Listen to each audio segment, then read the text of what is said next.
Welcome friends. UGTRB Chemistry Previous Year Question Discussion 2023 சீரியஸ்ல இன்னைக்கு என்ன question பார்க்கலாம் வாங்க. Question number 75.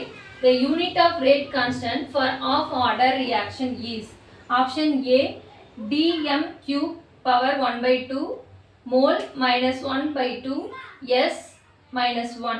Option B dm power cube mole minus 1 s minus 1. Option C dm power cube power minus 1 by 2 mole minus 1 by 2 s minus 1. Option D dm cube power 1 by 2. இந்த question எங்க இருந்து எடுத்துட்டாங்கன்னு பாத்தீங்கன்னா unit 5 chemical கைனெடிக்ஸ்ல இருந்து தான் கேட்டிருக்காங்க. என்ன கேட்டிருக்காங்கன்னு பாத்தீங்கன்னா unit for rate constant of of order reactions. நமக்கு தெரியும் first order, second order, third order, zero order ரியாக்ஷனுக்குண்டான யூனிட்ஸ்லாம் நம்ம மெமரைஸ் பண்ணி வச்சிருப்போம். ஓகேங்களா? இந்த ஆனால் இப்போ என்ன கேட்டிருக்காங்கன்னு பார்த்தீங்கன்னா ஆஃப் ஆர்டர் ரியாக்ஷனோட யூனிட் கேட்டிருக்காங்க, யூனிட் ஆஃப் ரேட் கான்ஸ்டன்ட் கேட்டிருக்காங்க. ஓகேங்களா? இதுக்கு ஒரு ஜென்ரல் ஃபார்முலா இருக்குது. அந்த ஜென்ரல் ஃபார்முலாவை நம்ம அப்ளை பண்ணினாவே எந்த ஆர்டருக்கு வேணாலும் நம்ம என்ன பண்ணலாம்னா யூனிட் எழுதலாம். ஓகேங்களா? ஸோ அது என்ன அப்படின்னு பார்த்தீங்கன்னா litre power n-1 mole power 1 - n second power -1. சில புக்கில் என்ன பண்ணியிருப்பாங்கன்னா இந்த லிட்டருக்கு பதிலாக டெசிமீட்டர் கியூபும் மென்ஷன் பண்ணியிருப்பாங்க. ஓகேங்களா? So n-1 mole power 1 - n second -1. இப்போது இங்கே நமக்கு என்ன கொடுத்துறாங்க, ஆஃப் ஆர்டர்னு கொடுத்துருக்காங்க. அதுதான் நம்ம எண்ணா எடுத்துக்கிறோம். ஓகேங்களா? எண்ணெய் இருக்கிற இடத்துல நம்ம இதை அப்படியே சப்ஸ்டியூட் பண்ணோம்னா decimetre cube power 1/2 - 1 mole power 1 - 1/2 second inverse.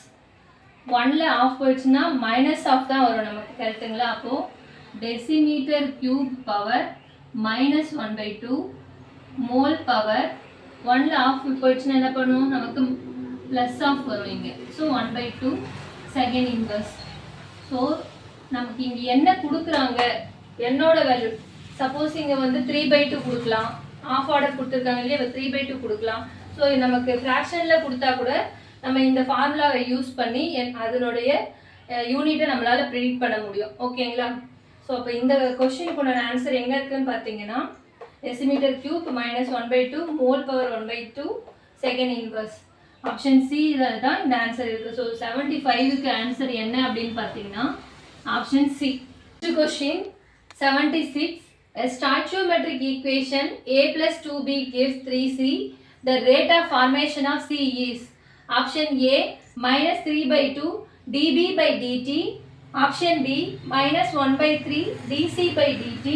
Option C -2 dB by dt. Option D 3 dc by dt. இந்த கொஸ்டின் எங்கேருந்து எடுத்திருக்காங்க அப்படின்னு பார்த்தீங்கன்னா யூனிட் 5 கெமிக்கல் கைனெடிக்ஸ்லேருந்து தான் கேட்டிருக்காங்க. இப்போ என்ன கொடுத்துருக்காங்க அப்படின்னு பார்த்தீங்கன்னா ஸ்டாய்ச்சியோமெட்ரிக் ஈக்குவேஷன் நமக்கு கொடுத்துருக்காங்க. என்ன கொடுத்துருக்காங்க, a + 2b gives 3c கொடுத்துருக்காங்க. Rate of formation of C கேட்டிருக்காங்க. இதுக்கு நம்ம ரேட் ஈக்குவேஷன் எழுதலாம். ஓகேங்களா?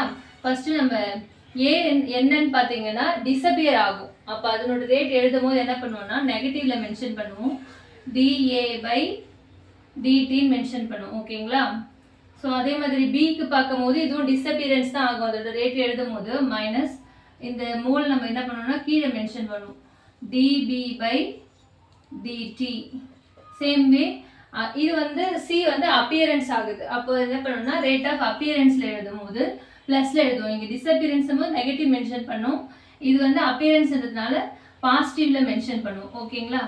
dC/dt. நமக்கு என்ன கேட்டிருக்காங்க அப்படின்னு சொல்லிட்டு பார்த்தீங்கன்னா rate of formation of C தான் கேட்டிருக்காங்க. ஓகேவா? நான் இதுக்கு எப்படி எழுதலாம் அப்படின்னு பார்த்தேன்னா dC/dt கான்சன்ட்ரேஷன் மென்ஷன் பண்ணும்போது என்ன ஆகும்னா இந்த 3 இந்த டேர்ம் வந்து ஒன்று நான் ஏக்கு ஈக்குவேட் பண்ணாலும் 3 வந்து மல்டிப்பிளில் போகும், பிக்கு ஈக்குவேட் பண்ணாலும் 3 மல்டிப்பிளில் போகும். அப்போ ஏக்கு நான் ஈக்குவேட் பண்ணும்போது என்ன ஆகும், மைனஸ் ஆல்ரெடி இருக்குது, 3 இங்கே டிவைடில் இருக்கிறது இங்கே போகும்போது மல்டிப்பிள் ஆகும். ஓகேங்களா? அப்போ d concentration of A divided by dt. அப்போ இந்த பிக்கு ஈக்குவேட் பண்ணும்போது என்ன ஆகும், மல்டிப்பிள் டிவைடில் இருக்கிறது மல்டிப்பிளில் வரும், ஆல்ரெடி இங்கே மைனஸ் சைன் இருக்குது. So 3/2 dB/dt. கேட்டிருக்கிறது rate of formation of C தான் கேட்டிருக்காங்க. ஒன்று நம்ம இந்த ஆன்சர் எழுதலாம், இல்லை இந்த ஆன்சர் எழுதலாம். ஸோ இந்த ஆன்சர் இருக்கான்னு செக் பண்ணிக்கிங்க.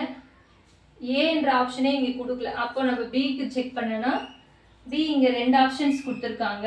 ஸோ இது ரெண்டும் வராதுக்கு வாய்ப்பு இல்லை. அப்போ இந்த ரெண்டுத்தையும் கம்பேரிட்டிவாக நம்ம பார்க்கும்பொழுது -3/2 தான் நமக்கு ஆன்சர். அப்போ ஆப்ஷன் ஏல தான் இருக்குது. ஸோ 66க்கு ஆன்சர் என்ன அப்படின்னு பார்த்தீங்கன்னா ஆப்ஷன் ஏ தான். -3/2 கான்சன்ட்ரேஷன் ஆஃப் dB/dt இதுதான் நமக்கு ஆன்சர். அப்போ 76க்கு ஆன்சர் என்ன அப்படின்னு பார்த்தீங்கன்னா ஆப்ஷன் ஏ. Thank you friends.